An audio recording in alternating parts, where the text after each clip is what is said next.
Good day and welcome to Big Bad Tech. I'm your instructor Jim Pytel, and in today's short application exercise, we'll program and test a PLC-based 3-wire motor starter. We'll discuss the limitations of various configurations of PLC-based holding circuits and examine the behavior of PLC-based 3-wire control circuits in normal operation and their response to emergency stops and overloads. This lecture is predicated on the assumption the viewers watched the Commissioning a PLC System featuring the TECO SG2 PLR lecture available at the Big Bad Tech channel. If you haven't watched this lecture yet or only dimly recall its contents, please take the time to do so now. This aforementioned lecture configured a TECO SG2 PLR, an inexpensive basic PLC, to direct the operation of light industrial 120 volts line to neutral, 208 volts line to line, 60 Hz 3-phase AC primary circuit, configured such that the F contactor energizes a squirrel cage induction motor in the forward direction, and the R contactor energizes a squirrel cage induction motor in the reverse direction. The F and R contactors are mechanically interlocked such that they cannot be simultaneously closed. The PLC has been configured with the following field input and output devices: a normally open maintain contact selector switch on input 1, a normally closed momentary contact red push button on input 2, a normally open momentary contact green push button on input 3, a normally open momentary contact yellow push button on input 4, the normally open auxiliary F1 contact of the F contactor on input 5, and the normally open R1 auxiliary contact of the R contactor on input 6. The first 4 field input devices are intended for human-initiated interaction with our system, whereas the auxiliary contacts on inputs 5 and 6 serve as feedback about the status of a particular contactor. Note the maintain contact normally closed e-stop is not a direct input to the PLC, but rather serves as a hardwired bottleneck through which all 6 field input devices immediately downstream of it must negotiate to issue input to the PLC. Wired in this fashion, the hardwired e-stop effectively severs all incoming communication with the outside world without the necessity of resorting to any programmed instructions to do so. Let's now examine the field output devices. Electromechanical relay output Q1 directs the operation of the F contactor coil, hardwired with a normally closed overload contact. Electromechanical relay output Q2 directs the operation of the R contactor coil, also hardwired with the same normally closed overload contact. This hardwired connection between the 2 contactor coils and the normally closed set of overload contacts allows the overload to have the last say as to whether the motor is energized or not, and never surrenders complete authority to the PLC. Wired in this fashion, the normally closed overload serves as a means of directly de-energizing either contactor coil in the event of an overload without the necessity of resorting to any programmed instructions to do so. Electromechanical relay output Q3 directs the operation of a red pilot lamp, and electromechanical relay output Q4 directs the operation of a green pilot lamp. Again, note the maintain contact normally closed e-stop serves as a hardwired bottleneck through which all field output devices immediately downstream of it must negotiate to be energized. Wired in this fashion, the hardwired e-stop directly above stream of all field output devices effectively severs all outgoing communication from the PLC without the necessity of resorting to any programmed instructions to do so. For the purposes of this exercise, we will not be making use of all field input and output devices. However, this base system is configured as such for other exercises that may need this additional functionality. Given this PLC can be quickly programmed and reprogrammed as we see fit without the time-consuming necessity of physically rewiring it, this and the next several labs making use of this system should be relatively quick and painless. Here's the pared down schematic representing only those field input and output devices and primary elements we'll be making use of today. You will no doubt recall that a 3-wire control circuit, as implemented using traditional hardwire relay-based ladder logic, is one that maintains or remembers the last asserted state because it features a holding, sealing, or memory circuit. If a 3-wire control circuit is placed into operation and experienced a power outage, an emergency stop, or an overload event, the holding circuit should drop out and upon restoration of service not resume operation until actively directed to do so. It is for this reason 3-wire control circuits are customarily employed in applications where the unexpected startup of the system does have the possibility of injuring an operator. If you necessitate review of 3-wire control circuits as implemented using traditional hardwire relay-based ladder logic, you are encouraged to revisit the 2- and 3-wire control circuits lectures available at the Big Bad Tech channel. For the purposes of this exercise, we're going to use the normally closed momentary contact red push button on input 2 as our stop button, the normally open momentary contact green push button on input 3 as our start button, and the normally open F1 auxiliary contact of the F contactor on input 5 as feedback. Ideally, When an operator presses and releases the start button, the motor will turn on and stay on. And when an operator presses and releases the stop button, the motor will turn off and stay off. Let's first examine the limitations of PLC-based 3-wire control circuits using purely virtual feedback. Warning: what I am about to demonstrate is a bad idea under full sail. This first system is a fatal flaw that prevents its inclusion in an industrial environment. We'll examine upgraded systems that correct this flaw in a moment using various degrees of hybridization. You'll no doubt recall that PLCs are capable of creating their own software-based holding circuits using purely virtual programmed elements like virtual relays, software-generated holding instructions, and set-reset coils. The Virtual Relays and Holding Circuits for PLCs lecture, available at the Big Bad Tech channel, discusses these techniques in detail. While extremely convenient, these methods are not without their limits for scenarios when the PLC program must be overridden for safety purposes. Motors have a very real possibility of overloading if real-world feedback is neglected, and in doing so can be costly and dangerous, as we'll see in a moment.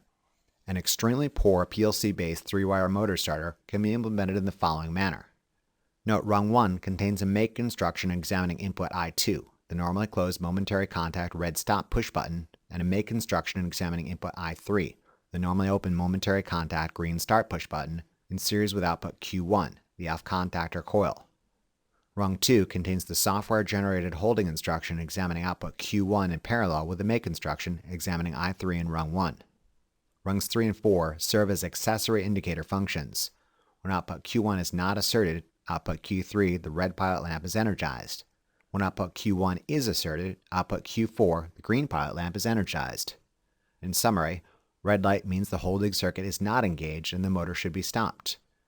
Green light means the holding circuit is engaged and the motor should be running. You'll note neither the e-stop nor the normally closed overload make an appearance in this program, however these devices are readily apparent in the hardwired schematic. Wired in this fashion, the e-stop and overload serve to override the PLC program in the event of an emergency overload event, though this protection is not without its limits, as we'll demonstrate shortly. Start thinking now how this system will respond to normal operation and its response to emergency stops and overloads. If you're developing a level of proficiency in PLCs, you should be able to recognize a fatal flaw in this system as currently implemented. If you're missing this flaw, I direct your attention to those hardwired connections with the stated intention of overriding the PLC program. Ask yourself, do they really override this particular program? When this first program is downloaded to the target device and placed into operation, we can observe its behavior and simultaneously monitor the program using a live communications link. Note the two videos are synced up, however there's a noticeable lag in the monitoring utility. As can be expected, when the green start push button on input 3 is in the deactivated open state, the F contactor coil is not energized, the F primary contacts are open, and the motor is off. Output Q1 is not asserted, and the red pilot lamp is on, and the green pilot lamp is off. When the green start push button on input 3 is closed, the F contactor coil is energized, the F primary contacts close, and the motor turns on. You note the software-generated holding instruction in rung 2 establishes a holding circuit using purely virtual feedback, and an operator can release the start push button. Given the holding circuit is established, the red pilot lamp is off and the green pilot lamp is on. When the stop button on input 2 is open, the F contactor coil is de-energized, the F primary contacts open, and the motor turns off. You'll note the software-generated holding instruction in rung 2 drops the holding circuit. Given the holding circuit is broken, the red pilot lamp is on and the green pilot lamp is off. This system behaves as anticipated for normal operation. Let's now examine its behavior during emergency stops and overloads. When the green start push button on input 3 is closed, the F contactor coil is energized, the F primary contacts close, and the motor turns on. You'll note the software-generated holding instruction in rung 2 establishes a holding circuit using purely virtual feedback, and an operator can release the start button. Given the holding circuit is established, the red pilot lamp is off and the green pilot lamp is on. While in the maintain run state, opening the e-stop directly depowers both the field input and output devices without reliance upon any programmed instructions to do so. The F contactor coil is de-energized, the F primary contacts open, and the motor turns off. When the e-stop is reset, the system returns to the deactivated start state and does not immediately resume operation. This system seems to correctly respond to an emergency stop condition. Let's now examine this system's response to an overload event. As previously, when the green start push button on input 3 is closed, the F contactor coil is energized, the F primary contacts close, and the motor turns on. You note the software-generated holding instruction in rung 2 establishes a holding circuit using purely virtual feedback, and an operator could release the start button.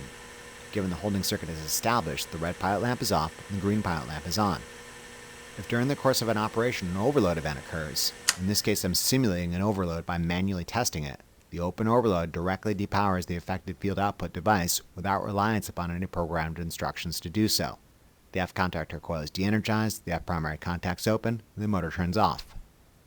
Note, however, the green pilot lamp is still being asserted by virtue of the software-generated holding instruction on rung 2. This is the fatal flaw I warned you about. Using purely virtual feedback, this implementation does not drop the holding circuit during an overload as desired. A potentially deadly situation is coiled and waiting to strike when the overload cools and is manually or automatically reset. As can be expected, when the overload is reset with the holding circuit still established, the F contactor coil is immediately re-energized, the F primary contacts close, and the motor turns on. Let this again be a cautionary tale about the limitations of PLC-based holding circuits making use of purely virtual feedback. If the system is repowered with the holding circuit still established by the program, the system can spring to life without warning. The flaw with this implementation is that the program is again making use of purely virtual feedback and never receives confirmation about the actual status of the F contactor. If the PLC was somehow informed that the F contactor had been opened by an outside influence, it could take the necessary actions to break the holding circuit. Note, you will observe similar undesirable response to overload conditions making use of virtual relays and set-reset coils. Long story short, do not use purely virtual feedback elements in a motor starter if you want it to respond appropriately to an overload event.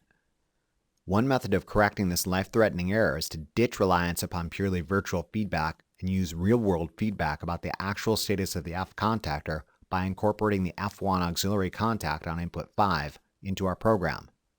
You'll note our second program is only a subtle modification of the first, where the software-generated holding instruction examining output Q1 in rung 2 has been replaced by a make instruction examining input I5, the F1 auxiliary contact. Purely virtual feedback has been substituted for real-world confirmation about the status of the F contactor. As previously, the red and green pilot lamps indicate whether or not output Q1 is asserted. Start thinking now how this system will respond to normal operation and its response to emergency stops and overloads. If you're developing a level of proficiency in PLCs, you should recognize how this implementation corrects the fatal flaw in our previous program.